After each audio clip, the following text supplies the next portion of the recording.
Hello and welcome to episode 456 of Fergo and the Freak. I'm the bloke from Rugby League Project, Andrew Ferguson. You can find me on Twitter at AndrewRLP. And join me as always is the glorious LeagueFreak. You can also find on Twitter at LeagueFreak. How you going there, mate?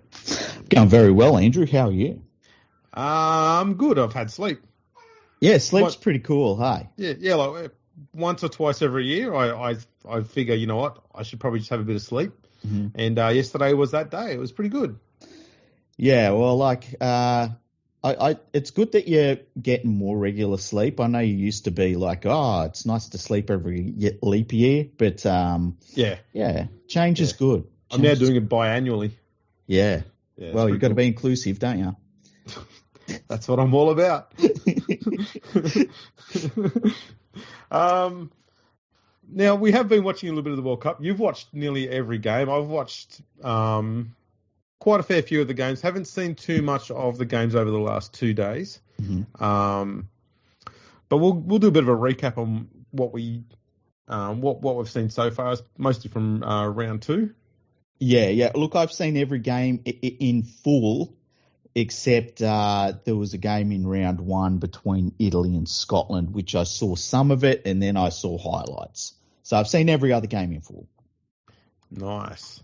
So what about that Italy-Scotland game? Oh, Italy won 28-4. Yeah.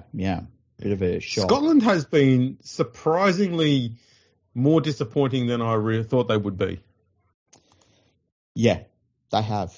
They've been really poor. I know they're not.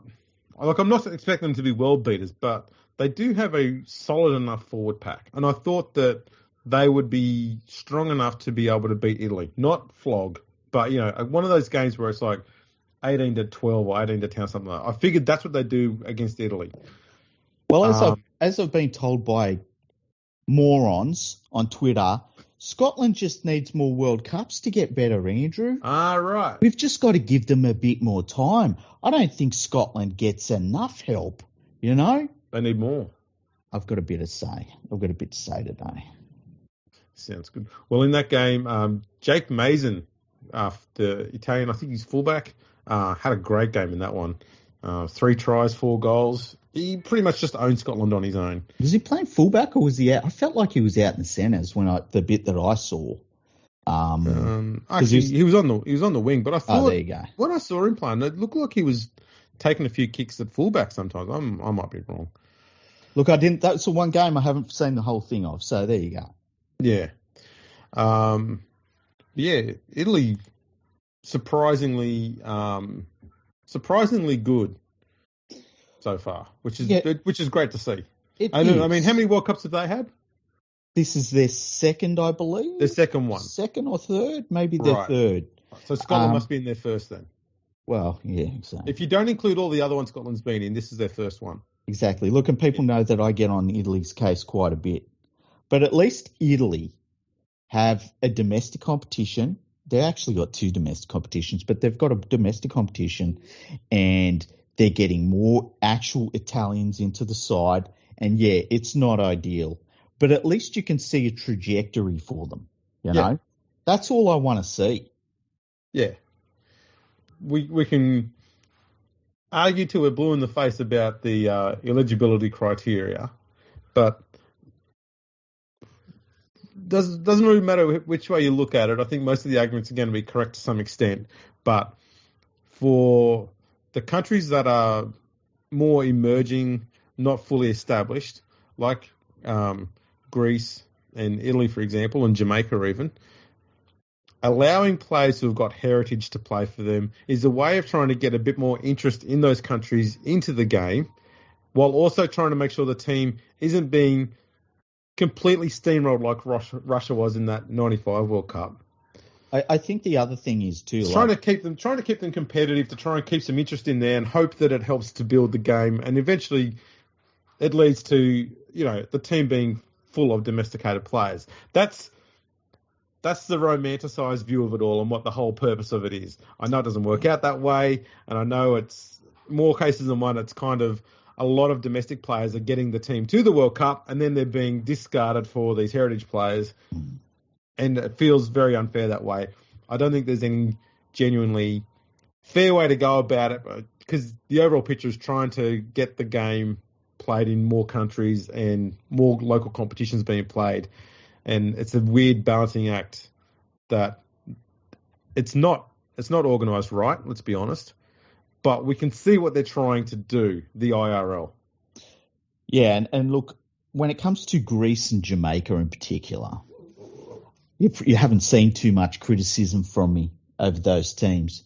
I think you can be critical of the format of the World Cup, that we have teams in the competition that are basically no chance to really do anything at all in it. So you can talk about the format of the World Cup, but I'm not going to get on, Greece or Jamaica in their first World Cup. It's their first chance at it. They're seeing what standards they have to get to. Yeah. Any of my criticism is towards teams that we keep burning World Cup spots on, and we do that at the exclusion of giant parts of the planet. And I just think that we need to stop that. And some of when I've pointed that out, some of the arguments I've got back are absolutely ridiculous. But we'll get to that. Let's go through the results. Let's have a look at the results going from today's match backwards through to, I think the last match we haven't reviewed on here was Wales versus Cook Islands. That's the only one. Okay, so round 2, it's almost rounded up actually. Tomorrow morning at 5:30, the last game will be PNG versus Cook Islands for this round. Yep. So this morning we had Tonga beat Wales 32-6. Yesterday, Samoa beat Greece 72-4. Lebanon beat Ireland 32-14. On the 23rd of October, New Zealand beat Jamaica 68-6. And England beat France 42-18. Fiji beat Italy 60-4. And Australia, it was a pretty tough walk in the park there, 84-0 against Scotland. Narrow one. And then we had Wales versus the Cook Islands was the last game of the first round, which is actually a pretty good game. It was a bit of a contest, one of the best games of the World Cup. Cook Islands got home on that one, 18-12. Good forward battle in that one. Actually, it's surprisingly the teams from the British Isles, Wales, Scotland, Ireland, even England, have got reasonably good forward packs, as in competitive. Defensively, they do hold their own reasonably well in the middle, but the edges and the back lines, they seem to be of a lower quality to what the forwards are. And so we're finding that when they come up against some of those mid-tier teams, you got good contests going on there, but when they come up against the top elite teams, they get exposed hard. I think some of the things we've seen is I think that they've been prepared very well. Like teams like Ireland look like they prepared pretty well considering what they've got to work with. I think Wales are the same. I think they've prepared pretty well. Yeah. I think that they've taken advantage in some cases against teams that have either look out of sorts, which Tonga looked out of sorts in this last game we watched. If we go back through, so the last game has been Tonga versus Wales. I thought Tonga played really poorly. I thought that many of their players looked unfit. Their structure was terrible.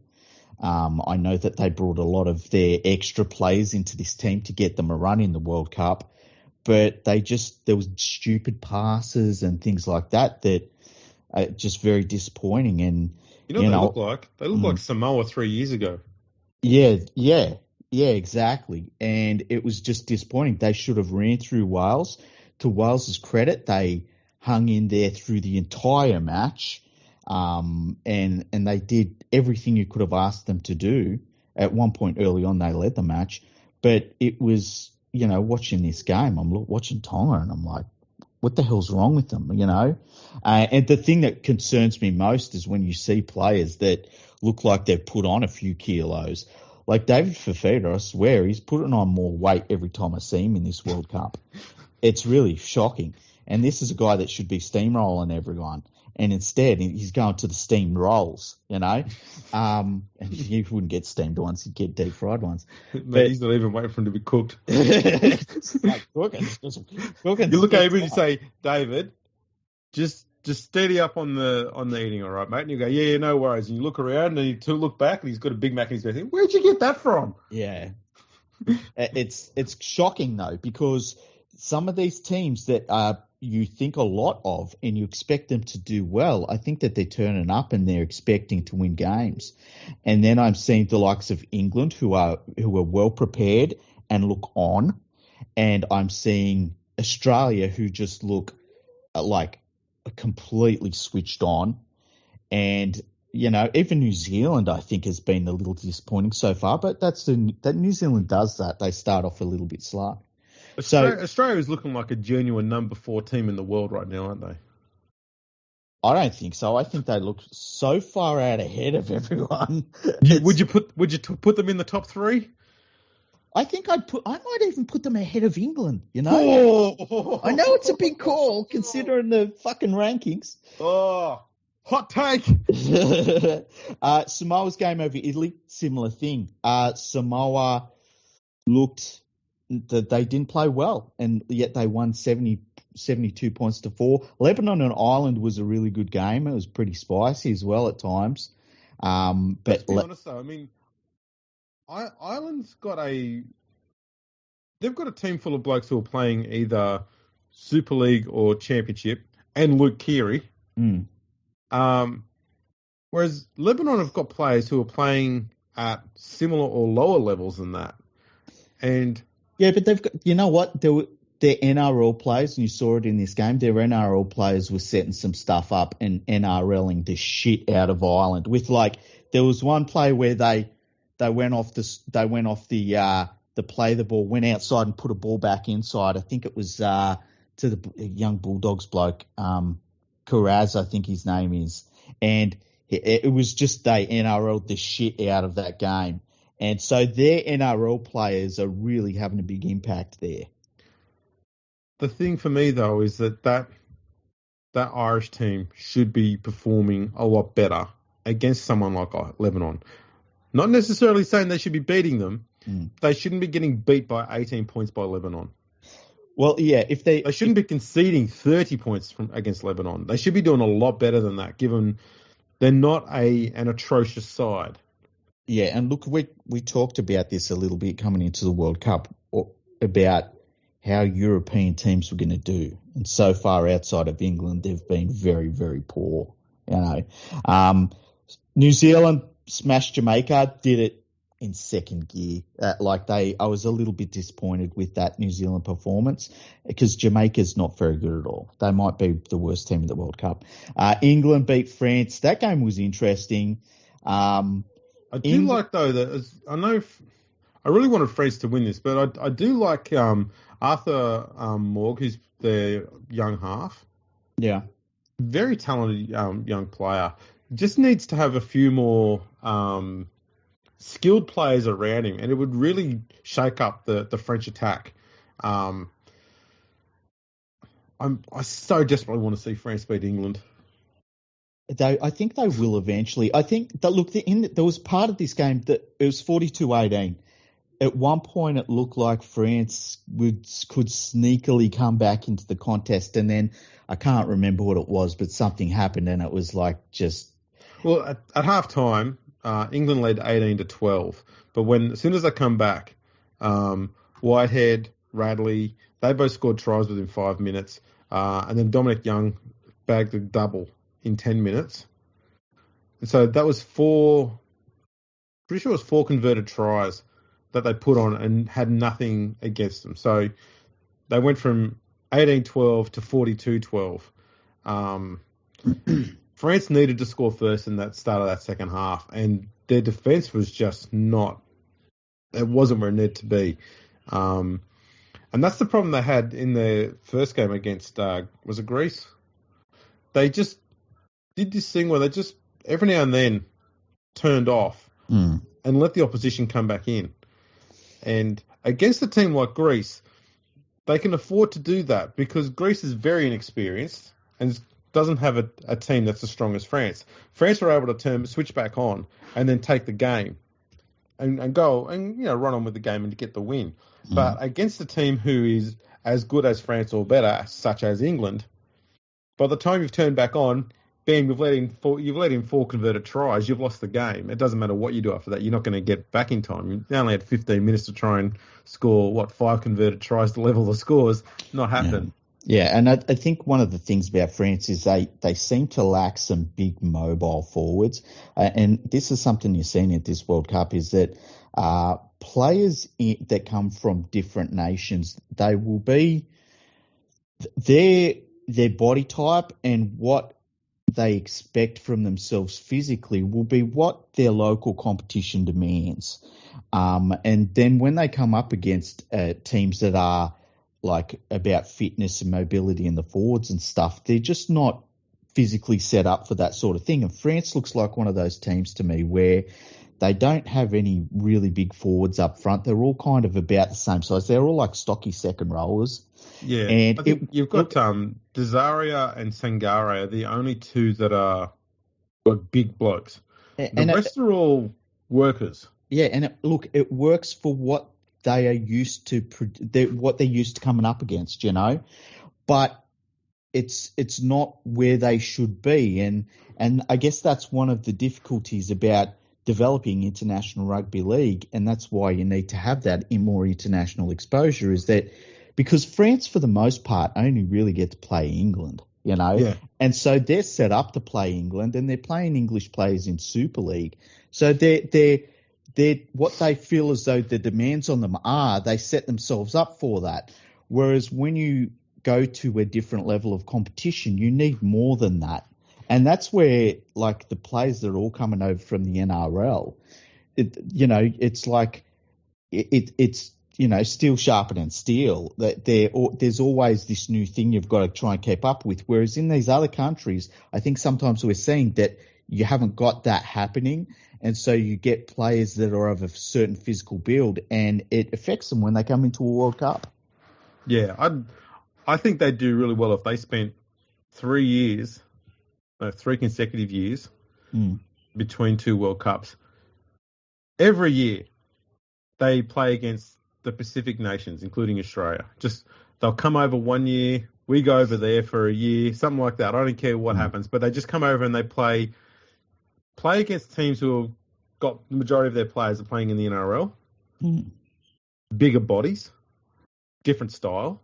Come over and play that more consistently and get, try and field a team to combat that and, try and be successful against it. Don't worry about the result. Your idea is to go over there and change your style a little bit, learn something, and be competitive so that when you do come up against England, you're throwing something different to them, because what we get when we've got England playing France is the same thing we get when we've got Australia playing New Zealand. It's just a bunch of Super League players playing against one another. Australia plays New Zealand, it's just a bunch of NRL players against one another. They need to go and play against completely different style and different body shapes that they're not used to. And I think it would only take 3 years for a change to come in and take place. I'd also like Trent Robinson to have more of a say in what goes on with the French team. I know he's there as a director at the moment. I tell you what, when I heard that, I was like, oh, this is good. When I watch France play, I'm like, well, what the fuck's he been doing? The most thing that he's been working on has been, that I saw especially in the game against Greece, that first game, was the defensive structure. They're not what would happen with France an awful lot is it's kind of like when you see someone playing FIFA for the first time. They just go to where the ball is all the time, and there's just holes everywhere in the defence. And so he's got them so they're all defending a lot better, and their sliding defence is a lot better. So is that. The other one was patience in attack. And those are the two really big things that he's managed to get sorted out with France. The next part is the biggest part, and that is endurance and focus, and to stay in that game for 80 minutes doing that sort of stuff. I tell you what, if I was in charge of making France better in 3 years' time, I would go into the French Rugby League competitions and I would would look at athletes and body types and things like that. I would pick out the youngsters and I would send them down to play the best youngsters in the Australian competition, like the Jersey Flags and all that sort of level up from there, and have them just going through, like at the end of the season, set up with the Panthers Academy and stuff like that to just play games against them and just give these young blokes a look at other young athletes and where they're at in terms of their football and their endurance and stuff like that and where they're going to be going. That's what I would do. It'd be good if you could actually on that, if you could actually put them in some of those flag teams. So they're not just playing against them, but playing with them. So they get an understanding on both sides of the field. Look, it would be, but then you're taking a young kid out of their country and stuff, unfortunately, and that's rough. But I think that's what France needs to do. I think that for France, it's about now moving towards athleticism and that sort of thing for them to get to the next step. Just for the most part, I think their playmakers are showing that they've got enough ball skill to be creative enough to. I mean, they can put on 3 tries against England. Yeah, they understand the game. They do some silly shit though. There's every so often. It's always been there though. Yeah, and look, that's where they will do something amazing, and you'll be like, "Oh, I can't believe he even did that." They're kind of like discarding this year. They're kind of like the West Tigers of international football. It was a long time ago that they were really fucking brilliant, and when they were brilliant, they were playing amazing attacking football, and didn't matter who you were, you just loved watching them play. Mm-hmm. For the Tigers, that was 20 years ago. For France, it was 60 years ago. Mm-hmm. But since that moment, it's just been lots of treading water, and the main part of their DNA, though, is playing with flair. Mm-hmm. That was always there. The other one was having forwards. I'm talking historically, long way back in the past. Had forwards who were big units, mm-hmm. and they didn't mind bashing the living fuck out of people. Yes. and they've lost that bit in the forwards a little. Yeah. They've still got that attacking flair that just comes out of nowhere, and it's sort of like someone's pressed a panic button. Yeah. That's still there in the French Rugby League. I don't know if it's something that you want to entirely remove or how you would cut it back. It just seems to always turn up. And the West Tigers have always had that. They've got this thing in their brains, and as soon as they put on a West Tigers jump, it doesn't matter who it is, it's like, okay, now we've just got to throw the ball around a lot and hope it works.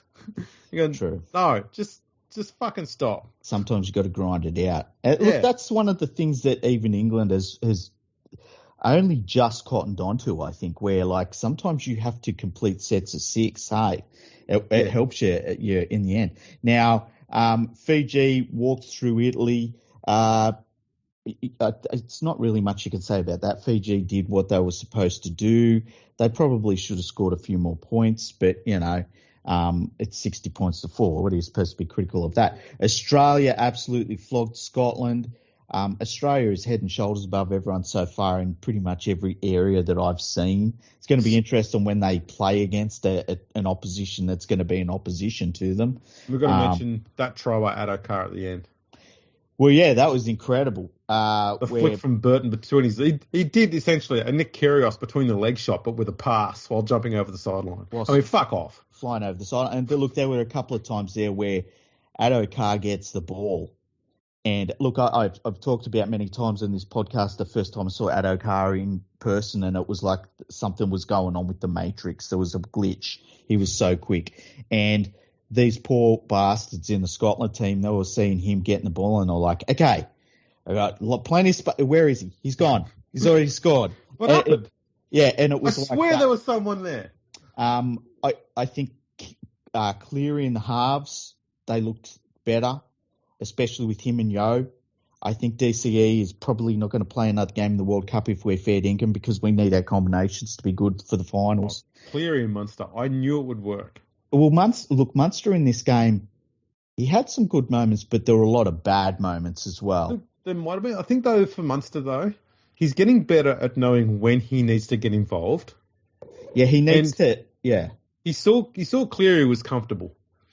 So he didn't have to overplay his hand anywhere. And so he was sort of taking, I found a lot of times, he was taking a back seat because Cleary was obviously cool, calm. He had it under control. And I think when Munster takes too much of a backseat and he doesn't inject himself as much, he does just get a little sloppy. Yeah, and that's exactly what it was. And look, it's a learning thing for him because it's something that he obviously at the Storm it's the complete opposite. He wants to be in everything, even at Queensland level. He'll take a back seat when it's time, but then he will completely dominate. And you really can't do that at international level unless your name is like Wally Lewis, and then you can do that. But it's probably a good thing for him that he had a game like that. I think that Latrell Mitchell will come back into the side. It was good to see a lot of young blokes getting a run. Burton got a run, which was good for him. He looked good too. Yeah, he did. It's not that they're not good players. It's just that Latrell Mitchell is a monster, and these other teams, pretty much every other team, when they've come up against Latrell Mitchell, it's like this guy's a forward that's bigger and faster and stronger than everyone. Like, what the fuck, man? Yeah. So that's all it is, But yeah, they did what they had to do against Scotland, and I saw things in that game. I didn't see anything that concerned me, is what I'll say. No. And so yeah, they're all the games so far. Well, other than Scotland. Well, Scotland. Let's be honest. I mean, when you've got a team that's got a two NRL centres playing in your front row, in your back row, I think that Scotland shouldn't be in the next World Cup. Let's talk about the World Cup so far overall in terms of it's not been competitive for the most part. How many games we've seen? Like 3 close games, and one of them was close-ish. This round was not a great one. Lebanon Island was the closest game. Yep. And last round it was Wales Cook Islands was close.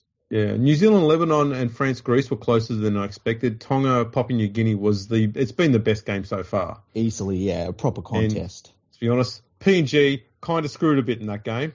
Yeah, it felt a bit screw jobby. But that's football. And credit to them, they didn't sit there and bitch about it. They just went, "No, we just got to keep playing." I tell you what, of all of the teams, if Australia come up against say PNG. At some point, it would worry me. They're the one team so far that I've looked at and I've thought, ooh, they're on. Even in that game against Tonga, like they were on. So they just don't stop coming. Yeah, that's what she said. They're such a good team, and they're brutal in defence. And the thing is that I think that they're getting to that point now where they've also got some size in their team, which is something that hurt them. Yeah. And now they're getting size into the team, and they're still hitting hard. They're a very good team. But yeah, so it's been uncompetitive, and we can't overlook that. The teams from Europe, for the most part, have been take England out of it because England have done everything you could have asked from them. They've been from disappointing to absolutely atrocious. And I think that in the next World Cup, we need a couple of less teams there. And I think that we need to take some of the qualification spaces from Europe and give them to one to Africa and one to Asia. And one to Americas? Well, maybe even if you gave an extra one to the Americas and you looked at it as investment in the future, I would be happy with that too.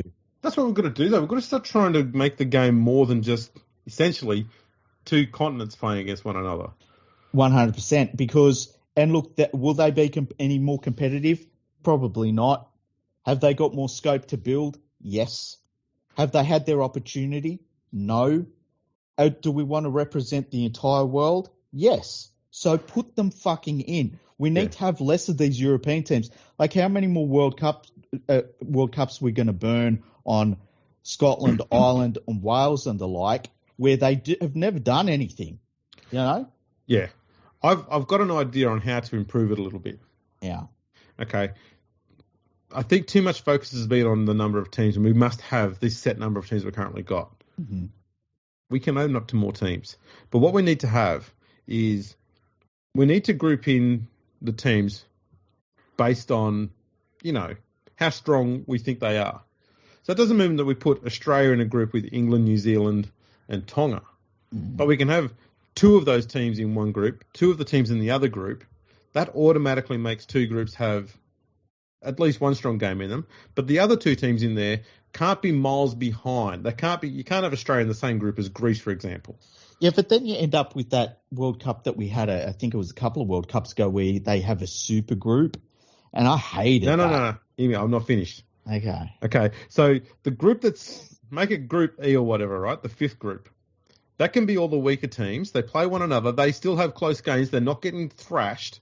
When we get to the playoff stage, their first playoff game is against a team in the next group up, which is, they're the next tier up.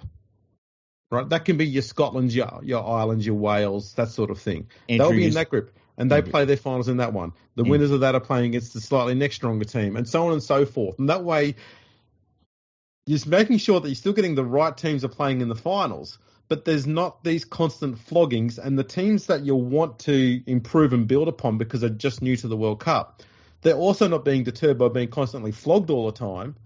They might lose, but you'd rather come away with a 22-0 loss than an 84-0 loss. You've looked competitive, and I'll tell you the problem. Build upon. I'll tell you the problem, that you just super aided me. Okay, I switched not off. super aiding you, man. You super aided me, dude.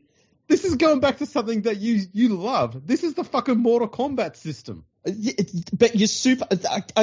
No. There's no Super 8s here. This is Mortal Kombat. I can't do it. No, man. This will work. I can't do it. You can have, as I said, an extra group where you put an African team in there, an American team in there. They're all in that bottom group. They're playing one another.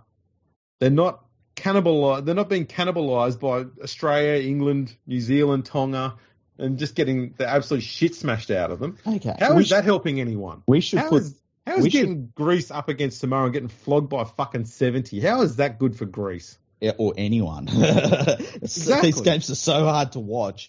Yeah. Okay. Jamaica getting absolutely annihilated by New Zealand, who weren't even trying. How's that helping? I know. We've got to stop doing this. We need to do a poll. Okay. Your Mortal Kombat system versus my system. Okay. Now let me do my thing for my system. We take the likes of Wales, Scotland, Ireland, Greece, Jamaica. Put them on a rocket, shoot it at the sun, okay? So we have less teams in the World Cup, okay? And that's it. We just play a smaller World Cup. Leave Jamaica and Greece there. How's about, instead of having Wales, Scotland, Ireland, England, we just have Great Britain? I was thinking about this on the weekend, and I'm thinking, what would be the downside? Because we're not taking these games to Scotland and Wales and fucking Ireland. It's crazy, right? No, we're doing nothing. So why not just have Great Britain back?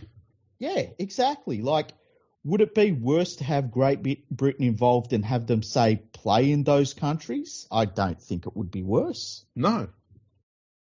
But we're not doing anything with them. We have not done anything with rugby league in Wales, Ireland, or Scotland. And so that's what my point is why don't you just make it Great Britain and you've got 4 teams in one then you've just freed up 3 spots. Exactly. And you can leave Greece and Jamaica there, help them develop further, but you can just bring in, as you said, a team from Africa, you can bring in a team from America, you can bring in a team from elsewhere. You've opened it up to other countries without having to do anything else. Yeah, true. I just think that I'm seeing so many teams from Europe, and we knew this was going to happen coming into the World Cup. And they're coming up against sides that some of them aren't even trying and still flogging them. And at what point are we supposed to say, you know what? There might be a better way to do this somehow. But when you bring that up, you get, and it's not very many people, but you get a small minority of people that just whinge about, you've been so negative about the World Cup. And it's like, listen, okay, on this podcast, we're completely independent. We don't need to kiss anyone's ass. And we don't fucking lie to our listeners. That's okay? right. So we're going to tell people what the fuck is actually going on. You're seeing a World Cup that is a lopsided mess, that is poorly run. They're not selling fucking tickets there's fuckery with the tickets on top of that. I saw fucking Steve Mascord was on his Twitter yesterday saying, you know what? If you tuned in to watch 2 minutes of Greece getting hammered against Samoa, then we gotcha. You know, if you got tricked into it, we gotcha. That's exactly what the World Cup people want. And it's like, what, we never want people to watch rugby league again? Like, if the goal is to trick people to watching the game instead of actually being like, man, you should watch the Rugby League World Cup. It's fucking amazing what's going on there at the moment. The games are really good football. Don't know who's going to win it. That's what the goal should be. It shouldn't be to fucking trick people into watching the World Cup. Yeah, but I think from his perspective, the mindset is no one is looking at it other than people who are already diehard fans. We need to try and get people who aren't diehard fans to glance at it. That's what helps. And it's good. This World Cup always had to be more about the marketing. The fact that they actually got the games on free-to-air TV in England is great. Quite an achievement. Yeah, great. And yeah, it would have been absolutely fantastic to have a bunch of competitive games. And as we've already said, that's right, buddy. As we've already said, the scheduling could have been a lot better to ensure that we had more competitive games more often. To me, there's this thing that's inside my head that thinks that every time there's a World Cup on, the International Rugby League always wants to make sure that we have weaker nations grouped in with stronger nations to ensure that the stronger nations always make it through to the finals so that no one goes home disappointed. And I would rather see, in my ideal world, I'd like to see Group A to be Australia, England, New Zealand and Tonga. I know that that's probably... people are going to hate it, but you know what? I get to see the team that leads that group being the best damn team. They've earned that. But you know what? You could make an 8-team World Cup and have that. And then in the other group, you could have a World Cup with those teams. And then in the other group, have like PNG, Samoa, Fiji, and I don't know who would be the other one. Cook Islands. Yeah, Cook Islands. Yeah, and that would be more interesting to me to watch. You know, yeah. And anybody I just don't think the marketing strategy for the Rugby League World Cup should be based on watching Two Girls, One Cup, where everyone saw that once for 15 minutes. You know, not a proud fab. No, it's okay. Not a proud fab, but we watched it once and we left, never to return, and we will always have nightmares about it. Yeah. No, I'm with you on that. It's just, at the moment, it's about trying to get eyes on it. Yeah, and I think that's what Mascord's point is, because I think he's also talking on the sense of not just the international game, but the game in England in general. Yeah, but we're opening up the game to people who will never fucking watch it again because we opened up the game to them. If you watched Samoa versus Greece and it was the first game you've ever seen in rugby league, would you tune into another one? I fucking wouldn't. Yeah, like, I think for me, the way I compare it is in, 2006, I chose to watch the Soccer World Cup. Mm-hmm. Bunch of games there, because I think it was the first time Australia qualified in decades. Mm-hmm. And I tuned in to watch it, and Australia, I think, might have lost every game in that World Cup. And I've not watched one since. I think we got screwed against Italy. We won some games in that World Cup because I think we got through to a knockout stage and then we got screwed against Italy. Yeah, I can't remember. Mm. I stopped watching. Yeah, see what I mean though? Like, but that's the thing is that this is the thing. I'm completely on your side in the argument. I'm kind of more trying to, I suppose, explain the Mascot comment. I don't think it's his view. I think it's more of a view of what England wants out of this World Cup, and that is we want people to see us. And it's like they're in the corner of the room, in a room full of humans, and they're just waving their finger saying, hello, can you see me? Anybody? But then it's like, well, is this a World Cup or is this just a promotional tool for a fucking dying Super League competition? Because I'd say it's more of the latter than it is the former. And if that's the case, we should never hold the World Cup in England again. And I don't think we will. I think that this is the death knell of holding World Cups in England because, like, no one's fucking turning up. You can talk about the ticket prices, and I accept that. And let me say this. I'm not blaming attendees of rugby league in England for not attending these games. Well, let's get to something that actually hasn't really been discussed. Okay. We're holding this World Cup in England. We don't Yes. have a huge supporter base for rugby league in England as it is anyway. Apparently, yes. Now, furthermore, the English competition is so stupidly fucking long.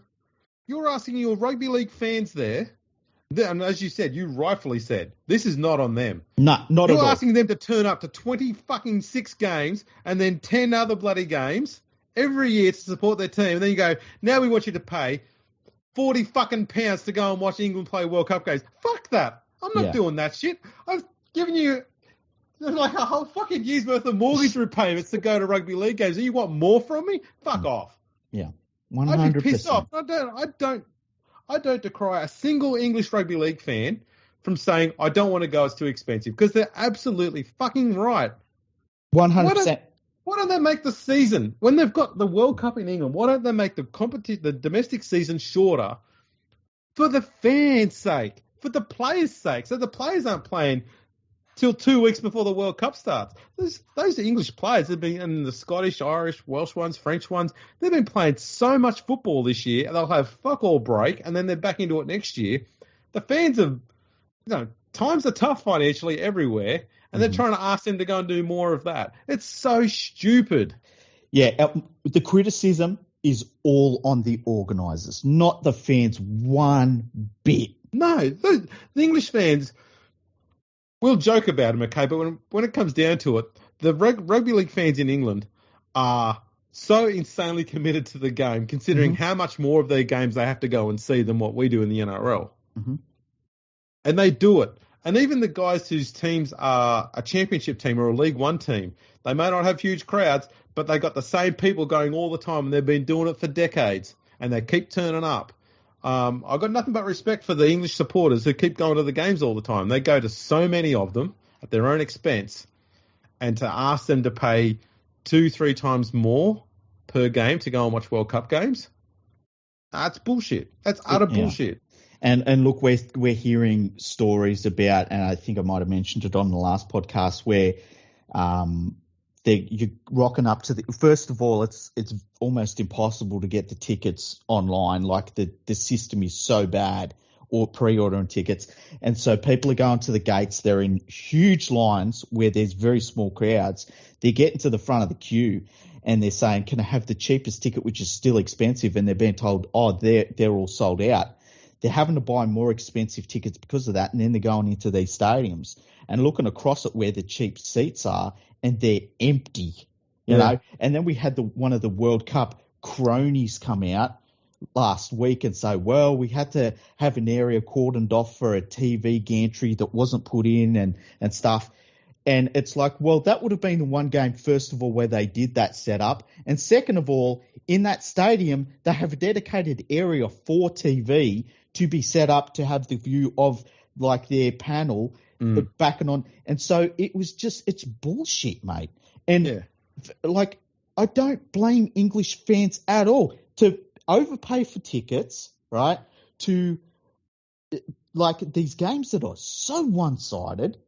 As I said in the I think it was Samoa versus Greece, these World Cup organisers aren't able to sell rugby league in fucking Doncaster. If you can't sell rugby league in Doncaster, you should be fucking fired. Yeah. Yeah.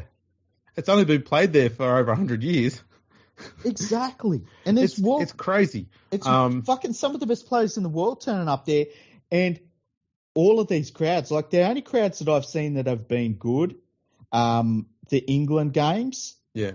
And that's it. All the other ones I've switched on and been like, holy shit, no one's there. Yeah. And I don't know why they even have tiered tickets. I think if they were smart right now, they'd say, right, round 3 comes along, all the tickets, I don't care where you sit, they're all the same price. And make them all the cheapest price. Sell all the tickets for fucking £10. At the end of the day, you need to get, an empty seat gives the organisers in the game £0. An expensive seat that you sell for £10 gives you £10. That's £10 more than nothing. Get people in the seats for fuck's sake.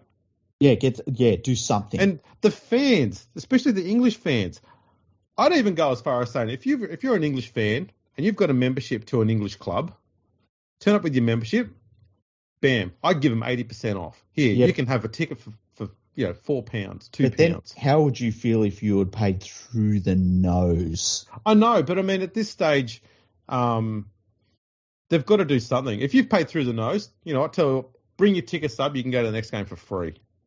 Yeah, look, I agree. They've got to do something to try and say thank you to the fans, because the fans in England never get fucking thanked.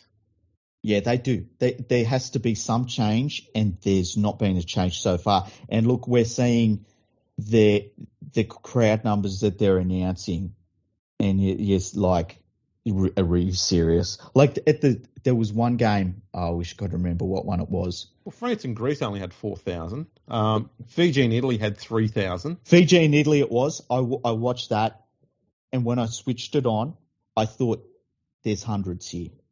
Okay, the Australian game was played, I was told, at a stadium that was 30,000 seats, and they posted 10,000 attendance.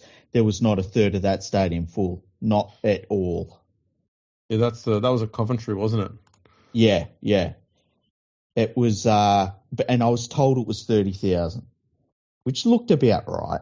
Yeah, it looks kind of the similar sort of dimensions as Amy Park.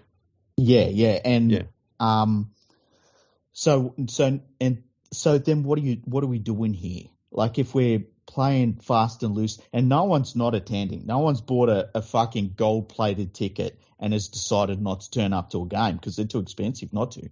So if we're now bullshitting the crowd figures and the tickets are too expensive and the stadiums are mostly empty and the games are one-sided, what the fuck are we doing?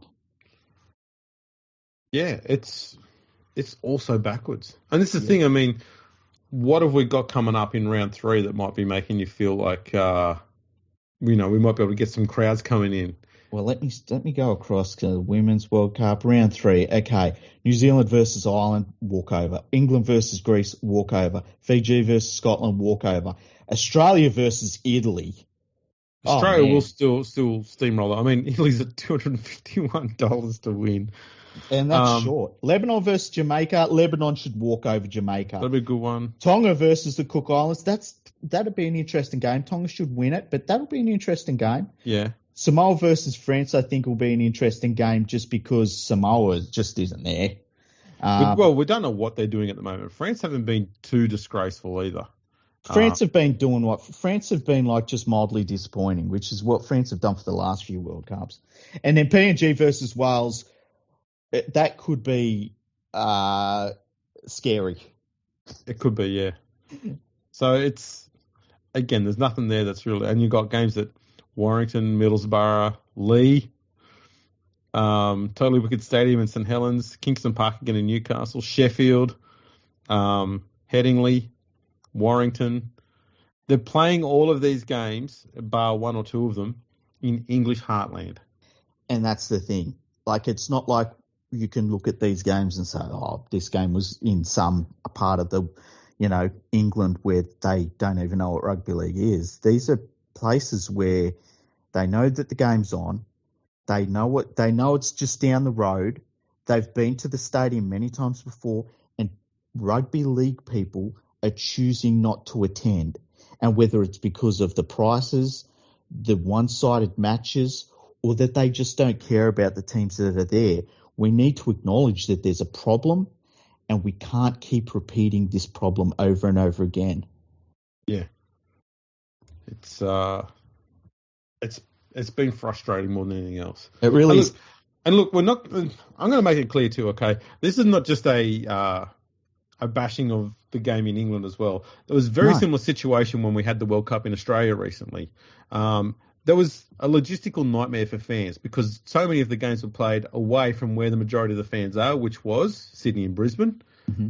All the games have been played in regional areas and stuff like that. I understand wanting to move the game around to try and help promote it and things like that. But it was so hard to get fans to those games because they were so far away. It's just logistically stupid. So the World Cup organisers have done this stuff up more than once in more than one country. But Exactly. it's frustrating me more because the English fans have to go to more games just to support their team than what the NRL fans do. And then they're being asked to pay even more money than they normally would to go to World Cup games. And it's just, as a fan myself, I find that very, very frustrating. The English fans have been propping up this game so hard in England for so long, and to get so little respect from the organisers, either in England or in the International Rugby League, it really pisses me off. And they've clearly had enough. And rightfully so. They weren't turning up to their own semi-finals in Super League. No. And look, I asked about it, and people said to me, in the economic situation in England, it must be stressed to everybody that's in mostly our part of the world. We get, and I said this on the podcast, we get 5% increase on our energy prices, and we're like, oh, this is outrageous, right? They're getting 3,000% increases. Yeah. The economic situation in that part of the world is at a point where you have to pull back on stuff you would normally do. And it's very clear that English fans are at a point where they have had to pull back on their expenditure in rugby league. And I'm not attacking them for a second. I want to make that clear. But the rugby league authorities have not augmented their sales strategy and their marketing to adjust to that. And we saw that in the Super League games. We saw it in their semi-finals. That's what was said. We've seen it for a number of years now in the Challenge Cup all the way up to the final. Yeah. We've seen it, I think, in the final, Yeah, the Super League Grand Finals have been getting smaller crowds. Yeah, so don't think we're attacking the English fans. We're not. No. It's the organisers of these events. Yeah. We like to joke around with English fans, but at the end of the day, when it comes to stuff like this, we are 100% on your side. Yeah. There's nothing we hate more than fans being screwed over by organisers who only see fans as things that they can steal money from, essentially. Not steal, but pickpocket sort of thing. I suppose that's the same as steal. It's the same thing. No, you mean like robbing is what you mean. No, basically they are just raping your pocket. No, you mean we're not good at analogies. What can we say? No. I've gone with three, and all of them were basically the same. And one was worse. It's like you looked at a thesaurus for stealing. Yeah. What's worse than what I just said? Let's go with that. That's better. Oh, shit. Now, one of the things that we've seen, and you brought it up, was the comparisons of crowds between World Cups. And as you brought up the last World Cup in Australia, now I said to you before the podcast how I had saved thousands of dollars to go to as many games as possible. And when they released the draw, it was clear that was out of the question. I think they've done a better job of that, of where they've put games at this World Cup. But I also think that it makes like-for-like comparisons between attendances difficult to do, because it's not like for like. It's a very different situation. For instance, for a fan in Sydney to fly over to, say, Perth or Darwin even, that's like flying across Europe. It's like flying to a game the other side of Europe, and probably costs more, quite honestly. Yeah. So it's hard to do that in terms of like for like attendances. But one of the things I noticed when I was bringing up my concerns on Twitter was every so often I'd get somebody that brought up 2000's World Cup, and it's almost like a PTSD situation when you're talking to somebody that remembers the 2000 World Cup well, and every single person that has brought it up, there has been zero apologies for what they feel they're seeing and what they're saying about what they're seeing, because the 2000 World Cup was absolutely devastating, not only to international rugby league, but to rugby league in the UK. And there's so many of the shadows of that World Cup hanging over this one, and so many similarities. The weather is better for this one. which is funny because that's one of the reasons the organisers used for their poor crowds at that point was that it rained in England. I used to joke about that for a long time. They said it rained, the weather was bad. It's like, yeah. The weather's been better for this one, and the crowds are terrible still. And there's a lot of issues that were in that World Cup that we're seeing in this World Cup, including non-competitive games and things like that. And it's horrifying to me.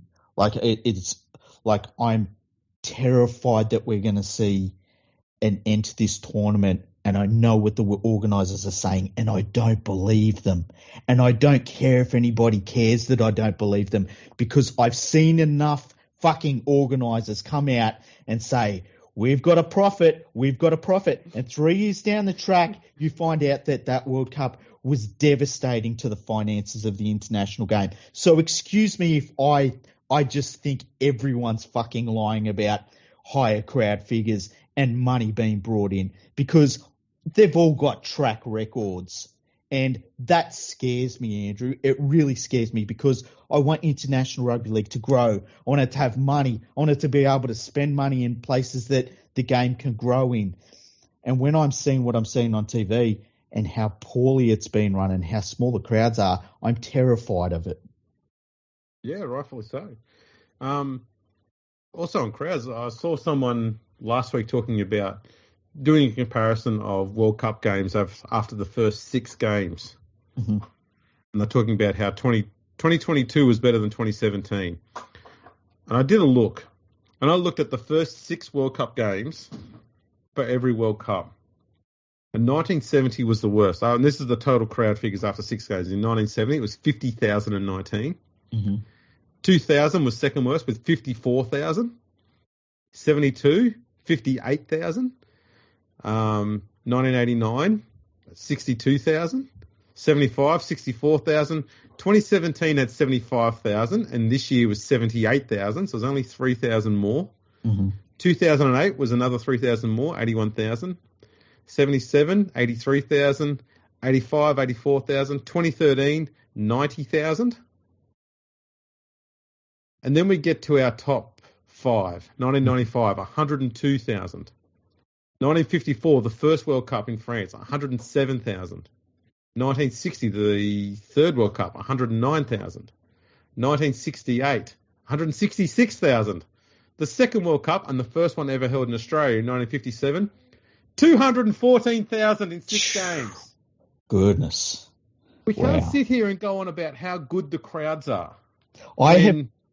Sorry. 1995 was the last time we had 100,000. And 100,000 over 6 games, that's averaging 16,600 per game. That's not an unachievable target. No.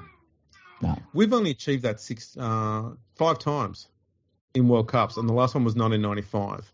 And I think that if you look at World Cups past 95, you can see certain things kick in. So the 2000 World Cup was just a disaster, absolute cataclysm for rugby league. Yep.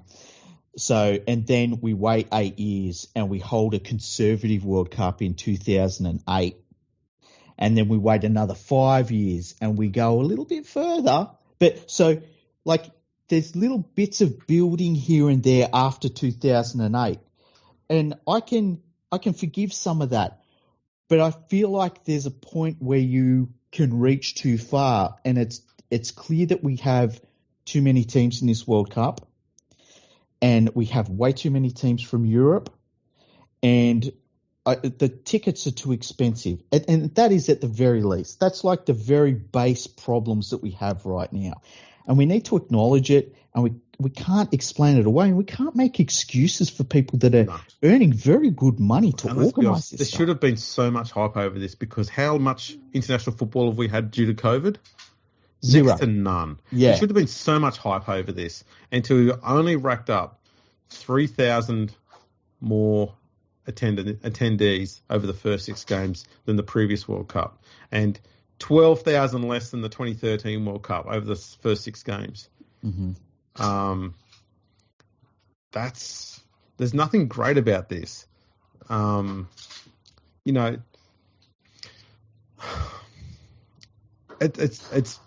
It's almost depressing. It's so miserable. It does. I was sitting here thinking it makes us sad. We can't be sitting here gloating about getting such a low figure. As I said, 100,000 crowd over 6 games is 16,000. How is that not a target you look at and go, that's what we need to be working towards? Mm-hmm. Instead of trying to figure out, we want to get 1 million people all up over the entire World Cup. This is stupid talk. Okay. You got to look at it and go, how's about we just try and, regardless of what the ticket sales are, let's try and put the ticket prices down, make it achievable for people to come to, so that we can actually celebrate this thing together. Because if you've got twice as many people coming to the games as you currently do, you can halve the prices and still make the same amount of money. Basically. I know there's a few things here and there. But even if you said, if you've brought a World Cup ticket so far, we're going to give you an extra game that you can go to for free. Yeah. Right? So nobody that has paid heaps of money already feels like they've lost something, That's right. Do something. And they've got time to. Yes, they do. They do. Because you've only got to sit down and have a meeting for an hour about this and put out a press release and change it, and you've got a few days to set it up before the next round starts. It shouldn't be that hard. Yeah, and the other thing I would say is I've seen press releases put out and quotes by organisers of the tournament, and they've been saying this is going to be the best attended World Cup ever, and it's like, Google it, dude. Like, anybody that's got Google knows that's a fucking lie. Yeah. It's the only way they can do that is by having more games than any World Cup's ever had.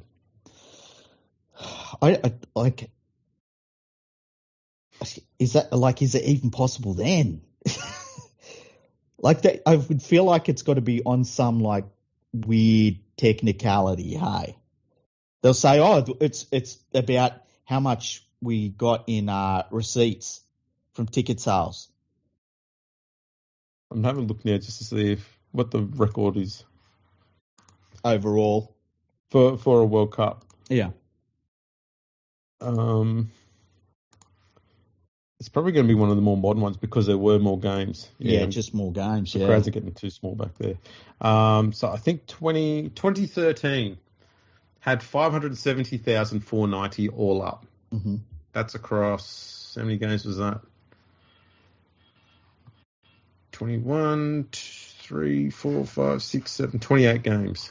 See, you'd think the final would be well attended. You would think of this one that I'm talking about. You would think that the England games will get pretty good crowds in the semi-finals and finals if they make it. But, if you told me that, say, Australia played New Zealand in the semi-final in front of 12,000 people, I wouldn't be terribly shocked. No. Actually, I'm going to need to amend that because there was 2 double headers in there, I think. So it would have been closer to about 460,000 at the 2013 World Cup because there were 2 double headers. And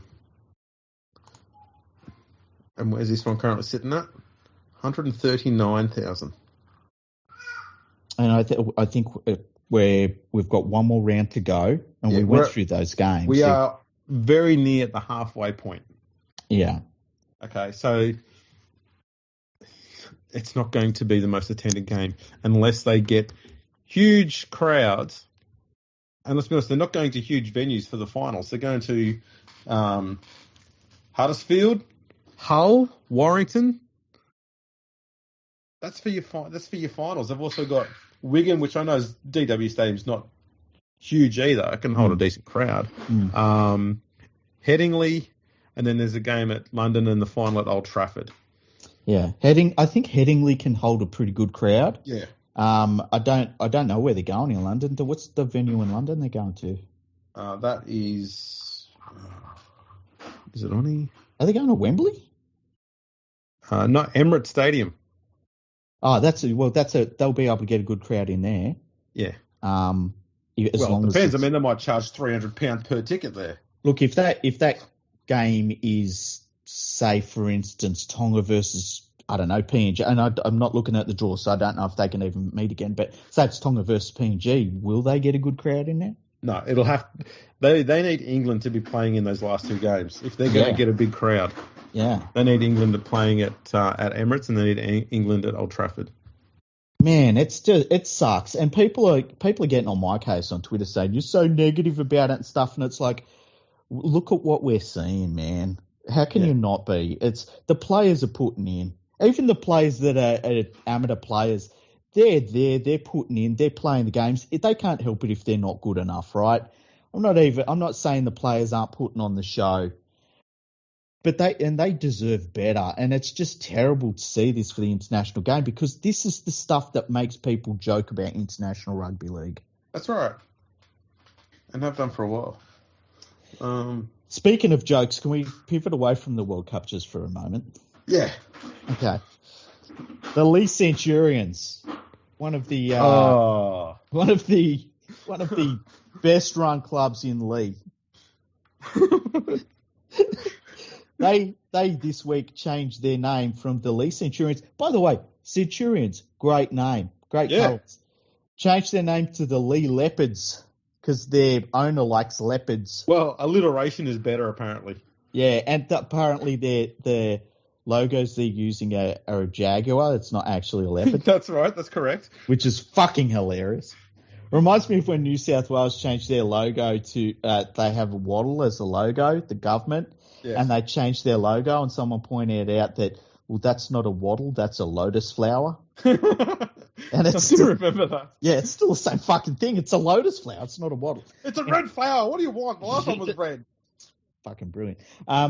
So yeah, they changed their name and did it without any consultation or anything.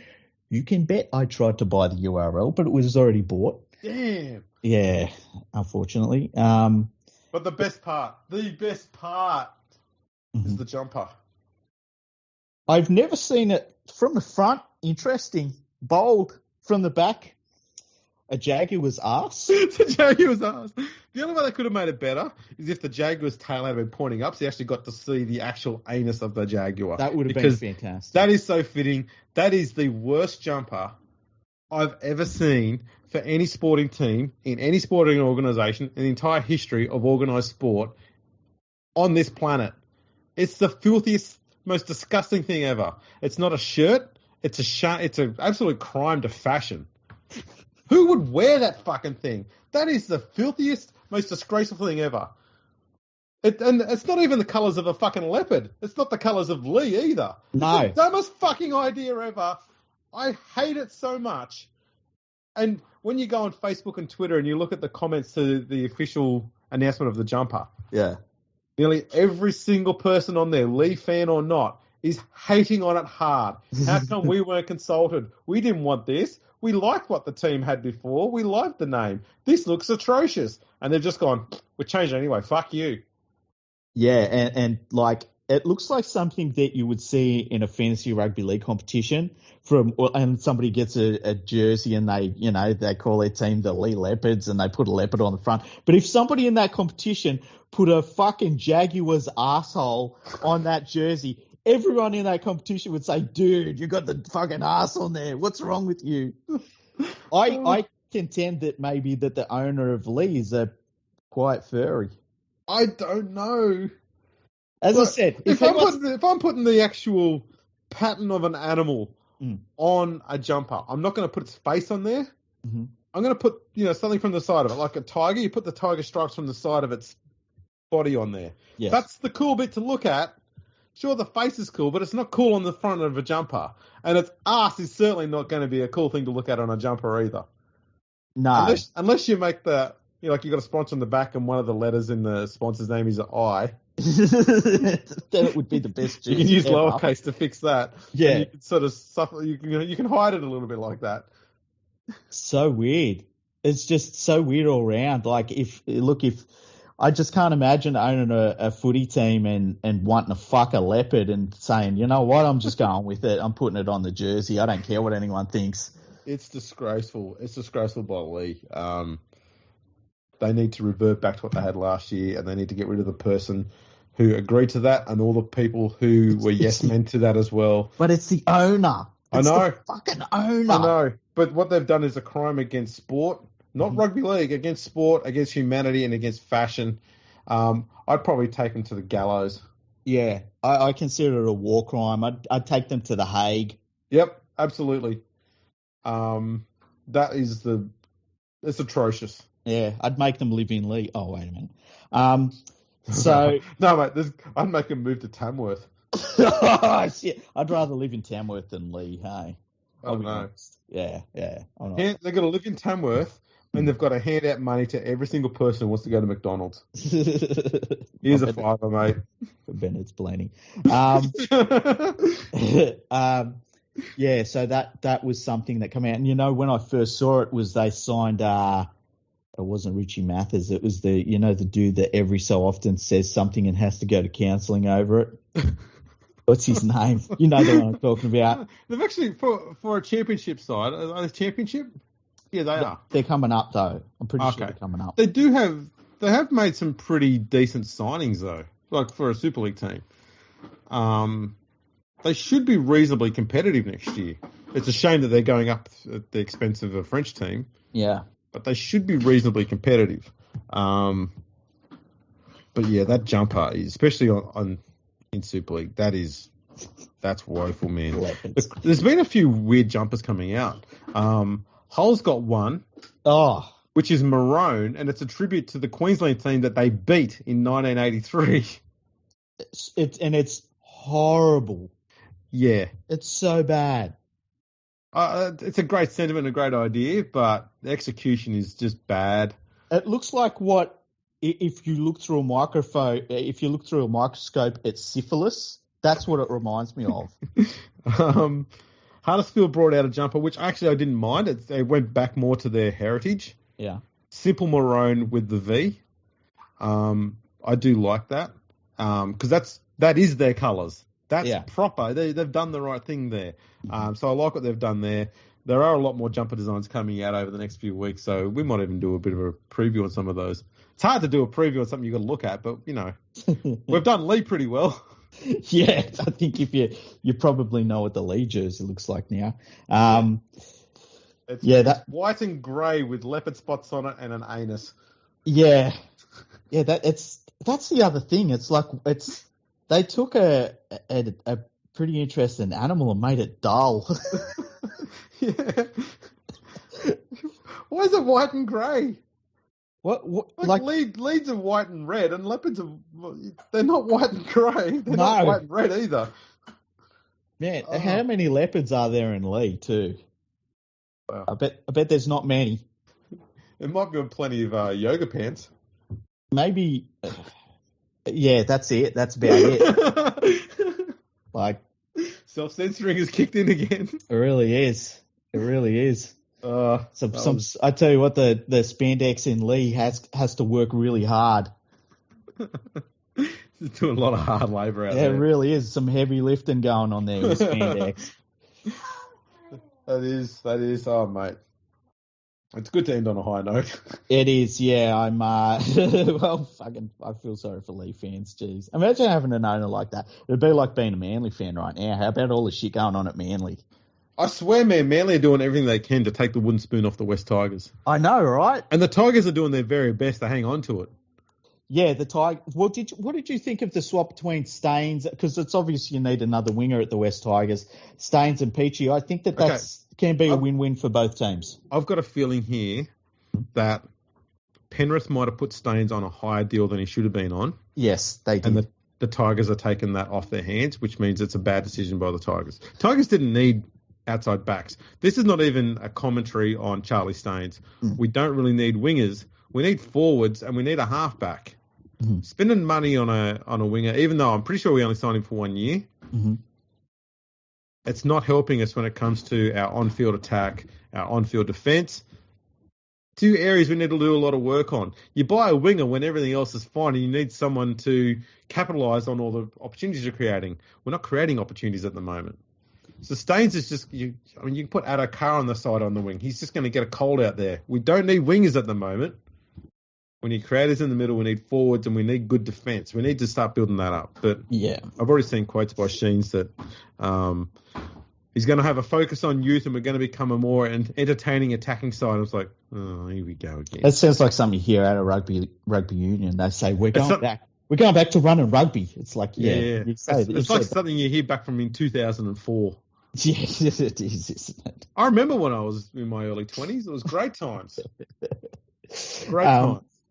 Yeah, look, from Penrith's point of view, I think Staines is actually on a longer-term contract than 1 year. Hey, unless the West Tigers offered him more money to shorten his contract. I'm pretty sure the deal was Tigers have only got him for one season. Okay. I think Penrith have won out of this in a big way because I think Peachy is more at home in the Penrith system, and he will work very well in that lineup as a bench player because that's all he's going to be. They're going to put him on the bench.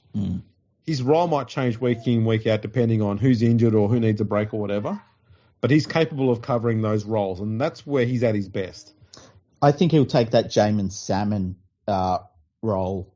Jamin Salmon? He's the one that Ricky Stewart got upset about? Yeah. He could be in that sort of... I don't know. I think he might also be there to maybe even give Yo a bit of a break every now and then, either side of half-time. Yeah. So Yo might come off 10 minutes before half-time and come back on for the last half hour. So he's getting a full half hour off. Yeah, and it'll give them an extra playmaker that can be a forward as well in the middle of the field, which is a little bit scary if it works out right. And worst case scenario, it doesn't work out and he's only there for a year, you know. That's right. But I think Peachy will go very well under that system, whereas we're not going to see anything different from Staines. As I said, it's got nothing against Staines. I just don't think that the Tigers needed a winger right now. So to me, it's a deal that Penrith made that benefited Penrith. Yeah. Not that the Tigers hanging on to Peachy was going to be of any benefit to them. It's just that they've got rid of the player they didn't need and they've gone and signed a player they didn't need. The Tigers have just done a sideways move. Yeah, they've just helped Penrith with their cap. Yeah, it's kind of weird. So I swear to God, someone at Penrith they just toy with the West Tigers, like the Luke Garner thing when they got Garner, and it was like, just as Garner was kicking on too, somebody at Penrith knew that was the right move, and then this one, and it's just like they fuck with the West Tigers, and then the West Tigers get to the season and their management gets pissy at the Panthers. It's very strange. It's a weird situation. Essentially, what we've got here is the West Tigers are Penrith's bitch. Well, to be fair, everyone's Penrith's bitch at the moment. Oh no, but the Tigers are the saltiest. They are. The biggest of them all. They are.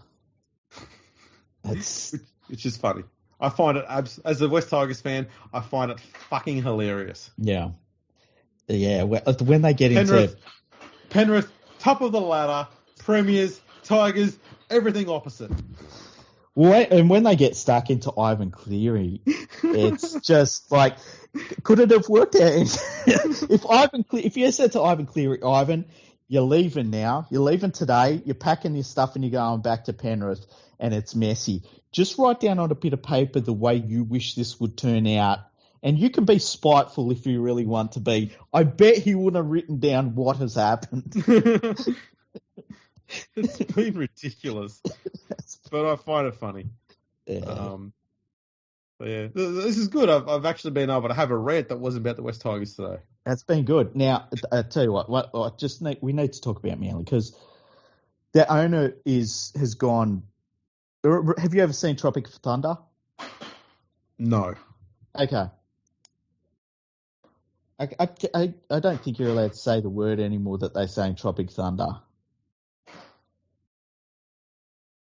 But anybody that's seen Tropic Thunder knows that the Manly owner has gone full on, right? Oh, is this the R word? Yeah, retard. That's the one. Yeah, that's the one. Yeah, I think that word's still good. And we can still say retard.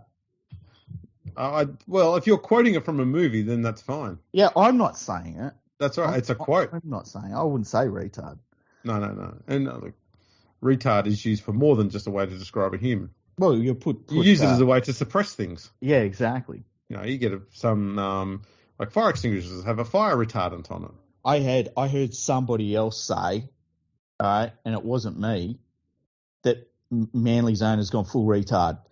He's got rid of Hasler, weirdly. They're going to bring in Seabold. Yes. And am I right in saying he's got Flanagan as the assistant as well? Yes, because, I don't know if you know this, Seabold can't be there the entire time because he's committed to some rugby union, international rugby union team. So I think it's the England rugby union team. So they need somebody. That's why Flano signed, because he goes, this is my in. Yes, right. So they're doing that. Then there's something going on where the Ray Hadley was talking about how disgusting it is that the Manly Seagulls are treating like some relatives of Bob Fulton poorly or something.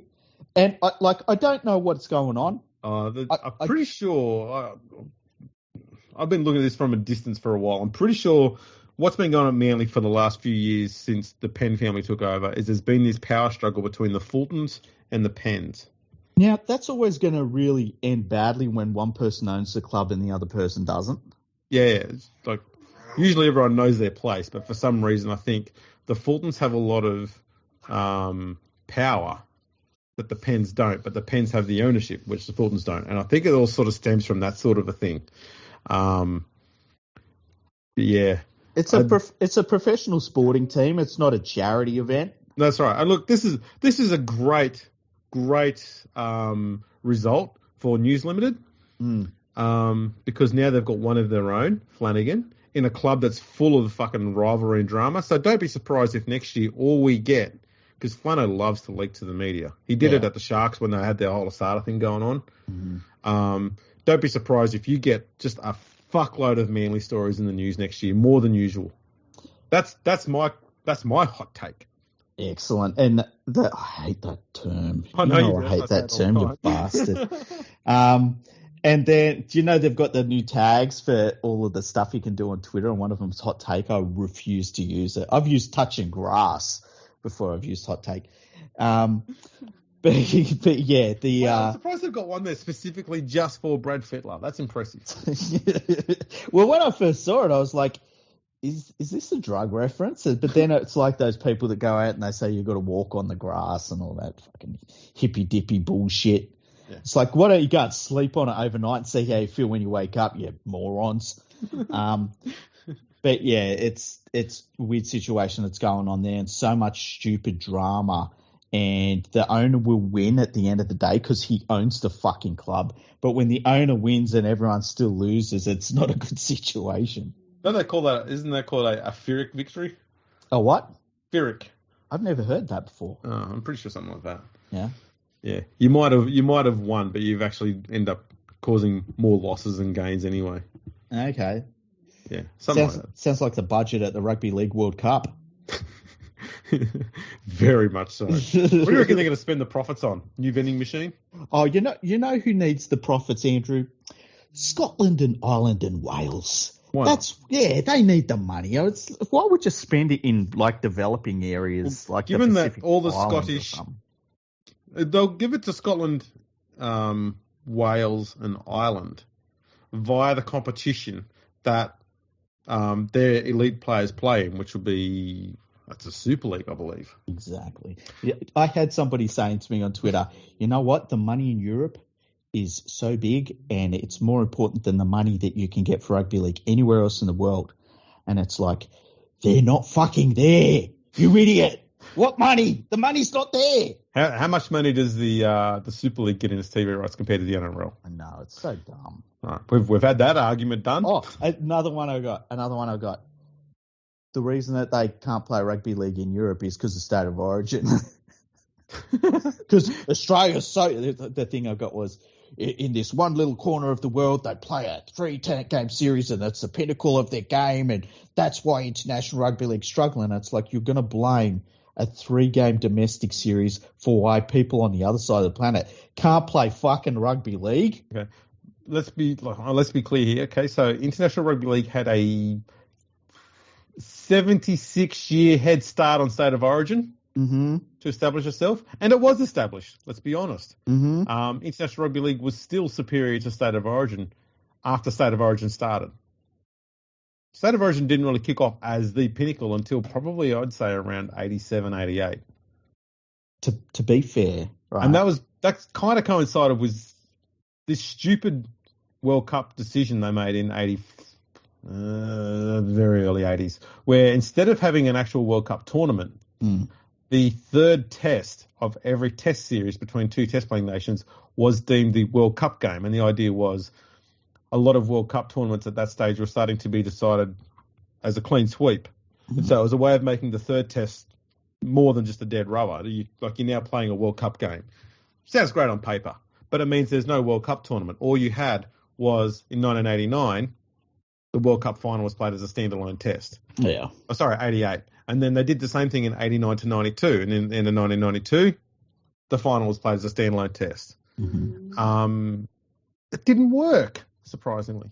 Yeah, it's just crap.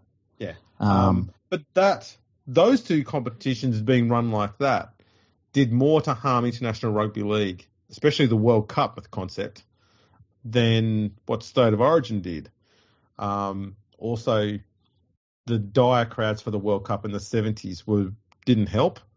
And you can tell the English were taking control of it during the 70s because when it started to look poorly, they thought, we need to do it more. Yeah. So there was a period there where we had, I think, 3 World Cups in 6 years. Yeah, 72, 75, quick. 78. Yeah. Something like that. Just kept doing them over and over and over again. And then they came up with that idea for the 85 to 88 World Cup and then the 89 to 92 one, which is just nonsense. And then 95 got it back on track, but we had some issues there with half the Australian team not being selected. But they've got it back on track, Yeah. And then 2000 rolls around and shoots it twice in the back of the head. It's struggled since, let's be honest. It has struggled since 2000. Yeah, and look, at the end of the day, anybody that watches a sporting event, they want to see a contest. Like, they don't watch the sport. The contest is more important than the event itself. Like, if you're watching a World Cup final soccer game, even if you're not a big soccer fan, if it's a tense contest and it's really close, you can watch it, right? Yeah. You can watch a tennis game that's the same way. Like, you can watch a lot of events that are like that. Yeah. If you're watching something that's not a contest, people just aren't going to stick around. And if hardcore fans, and I think we're both hardcore fans, I think it's fair to say, if we're watching these games and we're like, I've got another 20 minutes of this game and I'll get through, then we have to rethink what we're doing. Yeah, we saw it when they changed all the rules during COVID in the NRL. The games got all lopsided. People stopped watching. Yep. People started complaining about it in greater numbers than ever before. Yeah. People don't want to see floggings all the time. Every now and then when you see a team rack up 60 or so like that, you're going, that was an impressive performance. Check out this. This is pretty crazy. This team got to 60. But when you see it every second or third game or every week, you're like, Yeah. Well, both of you and me said that the worst season we've seen was the 2021 season. Yeah. And Penrith won it. It's not even like I can say, well, my team did shit and I just had no interest. Penrith won it. This season was much better, much better. But yeah, it's terrible to see what's happening. And any of those people that are upset because I'm pointing out the bleeding, it's like I'm pointing out the bleeding fucking obvious here. It's not like I'm saying, guess what? Hey, I got a fucking secret I'm going to tell you, Andrew. No one's turning up to fucking World Cup games, It's the bleeding obvious. So anybody that doesn't like hearing me stating truth over bullshit can get fucked. They can literally get fucked because I don't care. Yeah. As I said, in the 60s, we got 200,000 people to 6 games, the first 6 games of the World Cup. Why can't we look at that as a target instead of trying to look at, maybe 10,000? Maybe some of these so-called fucking journalists, instead of writing puff pieces over a failing tournament so that they can keep getting their media passes and access to people, maybe they should report something that's actually going on. That'd be good. Yeah, that'd be great. Hey, that'd be good. Oh dear, oh dear, oh dear. Well, that's been a very entertaining episode. It has been. It's been fun. Long overdue. It's been a while. I know. Yeah, I told everyone that you had a problem with your choppers last week, eh? Yeah, I've been into the wars a bit, so I've had a pretty nasty flu, which made me really not so much tired, but really weak. Mm-hmm. And it lasted about 4 or 5 days. It was a crazy thing come out of nowhere. Wow. Then I developed a flu with a cough and sniffles and everything like that, and then almost lost my voice. That sounds twice as bad as COVID. Yeah. And then had massive gum pain on, I can't remember what that was, Monday night or something like that. So I think we were going to record on Tuesday, and I woke up in the morning, my face had blown up. Yeah. So I was on medication for that, and then I broke my finger at work a couple of days later. For everyone that wants to know, I message Andrew and say, well, it's Tuesday. And I'm like, when are we ready to record? And he's like, well, I can't really talk very well, and my face is swollen up, and I got a couple of things to do, and I got to go to the doctor, and I'll record after that. And I was like, shut the fuck up. Go and get better. What the fuck are you talking about? All I do is work, man. Take my days off and I do more work. Broke my finger at work on Thursday, which is the first day of my working week at my actual job. Which finger is it? Pointer finger on the right hand. Okay, yeah. That's the one you use for fucking everything. Yeah. You can't press trying to do buttons. Shoelaces, trying to do buttons up, trying to open drinks, bottles and stuff like that. Yep. Everything. Walking up to the back of the... I have to use like this, the motion you use when you pretend like your finger's a gun. I'm holding everything like that with that finger pointing straight out, so I'm not bumping it on anything. Yeah, you must have really hurt your finger when you saw the back of that Lee jersey. I put it in so far. Reach it back out, and it just got caught and twisted. Oh, man, horrible. That seems to, the pain's starting to sort of really die down a little bit in the last 2 days, so it's all very manageable now. That's good. It's just been physically abusing myself. Yeah, funnily enough, I've been doing the same thing. But yeah, it's been good to get a podcast out. Yes. And I've lined up a guest. I don't know if you've heard about this. I lined up a guest for like in December, I think it is. Nice. Yeah, I haven't heard about that. You have heard? Haven't. Okay. There's somebody that is going on a holiday in November, but then they come back to Australia. I don't know if it's a holiday. It might be a working holiday or something. They're involved in a very good statistical rugby league website. All right. Yeah. Mm-hmm. Interesting. I'm not going on holidays in November. No. It must be somebody else that works on that website, eh? Wow. This sounds pretty cool. Yeah. Is it going to be a nighttime recording or a daytime recording? Well, I think it's going to be a nighttime recording for what? Yes! I know who it is. I knew anyway. So yeah, and I feel like there was something else I was going to tell everyone. I can't remember what it was now. Fuck. That's okay. Yeah. We'll sort that later. Yeah, well, we should record another podcast eventually, hey? And tomorrow. Yeah, let's do one tomorrow. We should do that's. You're up till late tonight. We can do one tonight if you want. I could do one tonight. If you're up for doing one tonight, I'll do one tonight. I'm up for doing one tonight. How many podcasts do our listeners want to hear? I want to hear heaps of them. They just don't want us to go off track and do podcasts that have nothing to do with rugby league. Actually, before we head off, you did do a poll on what people want us to talk about in the off season. Yeah, and it was mostly they basically like what we do now, where we talk about rugby league, and then maybe at the end we'll talk a little bit about something else. But they didn't want to tune in and hear us doing fucking food reviews or something like that. Although people did enjoy our Die Hard episodes when we watched Die Hard. So, okay. Did I see a recommendation that someone suggested we should do Predator? Yes, they did. They did. Well, we'll keep that on mind. Yeah, maybe we should make that like our Christmassy, New Year's sort of thing that we do. I mean, Predator is one of the better Christmas films. I think it's the best Christmas film, hey? Well, we've already done the best one. Well, Die Hard, yeah. But I think it's one of the best films of all time, Predator. Absolutely. There's nothing on that you can take out and make it a better film. It's just it's perfection from start to finish. Yeah, and I agree with everything Jesse Ventura says in that film. Yeah. Can you understand what he says? Yeah, I can. I can speak like Jesse Ventura too. You wait when we do that episode. It's just I'll do the whole thing as Jesse Ventura. Awesome. Alrighty, I've got a child starting to complain, so I might have to head off. Excellent. Thank you, everyone, for listening. Thank you.